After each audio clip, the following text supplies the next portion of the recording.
pour revenir sur la notion d'éducation, encore une fois, l'incohérence de ces discours-là, c'est de dire à la fois, on veut être reconnu en tant que père, on veut avoir les droits qu'on a en tant que père, etc., sans s'impliquer dans l'éducation des enfants. Mais ça, messieurs, c'est pas possible. Et d'autant plus que c'est là où, théoriquement, les chemins se croisent entre féministes et masculinistes, c'est que les féministes qui parlent de charge mentale, à juste titre, du fait que c'est les femmes qui managent tout le foyer, qui s'occupent de tout, qui gèrent tout, et les pères qui sont des simples exécutants à qui il faut dire ce qu'il faut faire, qui n'anticipent pas les problèmes, etc., se plaignent de ça. Et elles réclament des hommes qui vont prendre cette place-là. Et en face, on a des hommes qui veulent un rôle de père et qui expliquent que le foyer, l'intérieur et la gestion du foyer, c'est un truc de femme.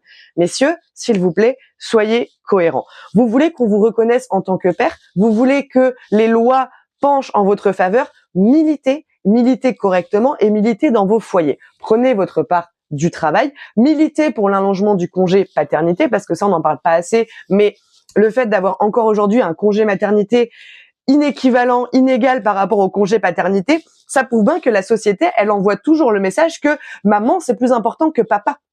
Donc ça, c'est aussi à vous de prendre vos combats et de venir dire que vous voulez cette place auprès de vos enfants. Nous, messieurs, on s'est battus pour avoir une place à vos côtés. Et je sais que c'est dur, je le vis, donc je sais très bien que c'est compliqué. Mais si on veut une place dans la société, ça sert à rien de pleurer en attendant qu'on nous la donne, il faut aller la chercher.